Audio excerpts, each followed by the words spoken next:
আসসালামু আলাইকুম বন্ধুরা। আজকে শামীম ভাইয়ের অফ ডে ছিল, সেই সুবাদে উনি আজকে আমাকে অফার করলেন যে হীরা ভাই চলেন মহিপুর ব্রিজ থেকে ঘুরে আসি।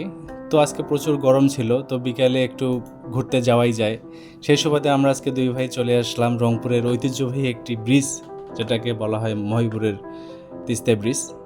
তো এটা রংপুর থেকে সামান্যতম দূরে এবং অত্যন্ত দর্শনীয় একটি জায়গার মধ্যে বলা যেতে পারে রংপুরে। বিশেষ করে বিকেলের যে সৌন্দর্যটা, পরন্ত বিকেলের যে সৌন্দর্যটা, সেটা উপভোগ করতে রংপুর এবং রংপুরের বাইরে থেকে প্রচুর দর্শনার্থী এখানে দেখতে আসেন জায়গাটিকে। এবং এখানকার যে মনোরম প্রাকৃতিক দৃশ্য, বিশেষ করে ব্রিজের নিচে শস্য ক্ষেত সবুজ, সেই সাথে তিস্তার বালুচর, তিস্তার পানি, উপরে আকাশ, নীল আকাশ, সব মিলিয়ে দারুণ একটা জায়গা। তো আমরা এই ভিডিওতে আপনাকে তিস্তা মহিপুর ব্রিজের সৌন্দর্য দেখানোর চেষ্টা করব, সাথেই থাকুন গাইস।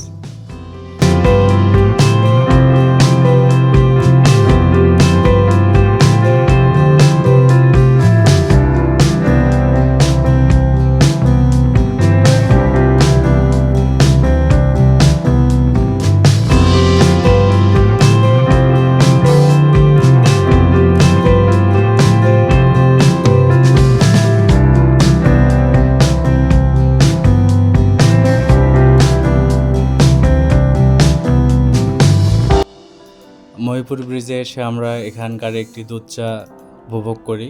চাটা ভালোই ছিল।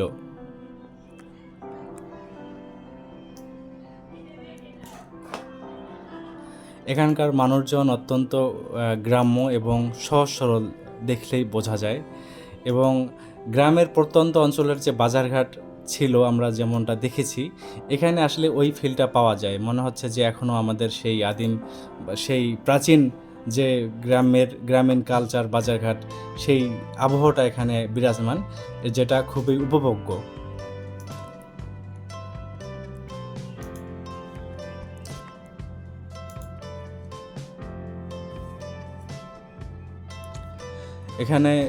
এখানকার দেশীয় পদ্ধতিতে সবুজ শাকসবজি বেশ লক্ষণীয়।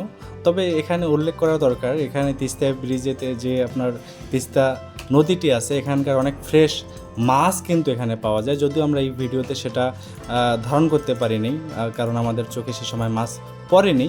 কিন্তু এখানে অনেক দর্শক বা অনেক যাত্রী যারা আছেন, তারা এখান থেকে মাছ ক্রয় করেন, এখানকার ফ্রেশ মাছ একদম।